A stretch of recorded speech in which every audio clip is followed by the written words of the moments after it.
नमस्कार मित्रांनो आणि मैत्रिणींनो, माझ्या यूट्यूब चॅनलमध्ये मी तुम्हा सर्वांचं खूप खूप मनापासून स्वागत करते। तर मला आज तुम्हाला सर्वांना एक महत्त्वाचा प्रश्न विचारायचा आहे। तो प्रश्न असा आहे की संकट आपल्या आयुष्यात येणं ही गोष्ट चांगली की वाईट। प्रत्येकाने मला या प्रश्नाचं प्रामाणिकपणे उत्तर द्यायचं आहे। कमेंट बॉक्समध्ये मी वाट पाहते, ठीक आहे।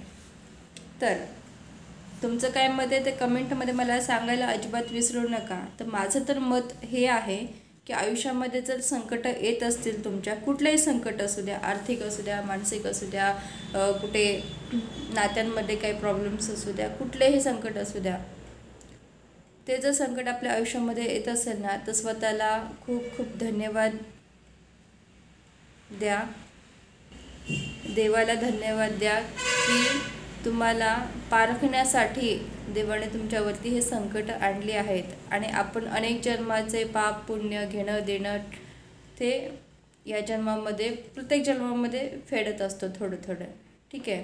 तर हा एक त्याचाच भाग आहे असं मला तरी वाटतं आणि हे असंच आहे।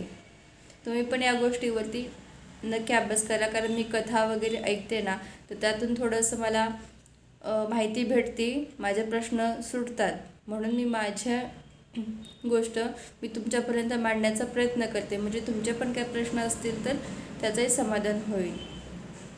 तर जर तुमच्या आयुष्यामध्ये संकट येत असतील तर देवाला मनापासून खूप खूप धन्यवाद द्या, कारण देवाने तुम्हाला चूज केलं आहे की चांगलं घडवायचं आणि तुमच्या हातातून चांगलं काहीतरी कार्य, समाजसेवा, देशसेवा घडून आणायची आहे।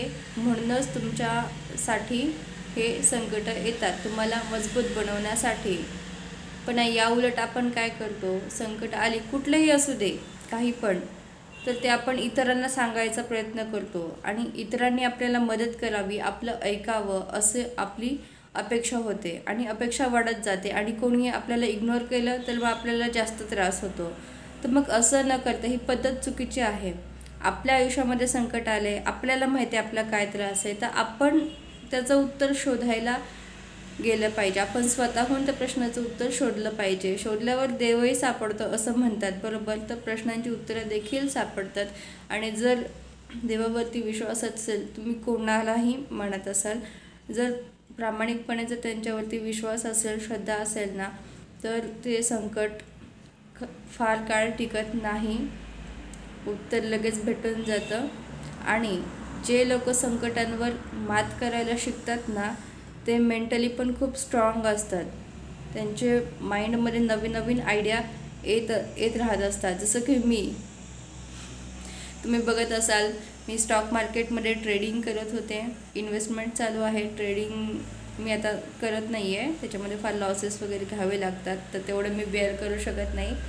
तर ते झाल्यानंतर मी शिवणकाम शिकले, त्यातही मला थोडंसं म्हटलं याच्यापेक्षा वेगळं काहीतरी करू। आता माझं बिझनेस सेटअप चालू आहे, लवकरच त्याचा व्हिडिओ देखील मी तुम्हाला अपलोड करेन। सध्या काम चालू आहे शॉपचं।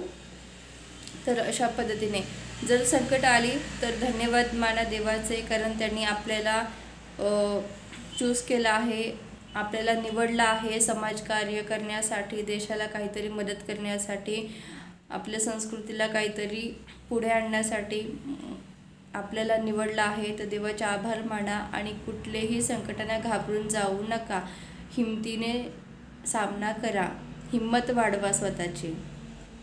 याच्या त्याच्या नादी लागून काहीही होत नाही ना, कुठले प्रॉब्लेम सॉल्व होतात ना काय, उलट फ्रस्ट्रेशन वाढतं अजून, कोणी काय सांगतं, कोणी काय सांगतं।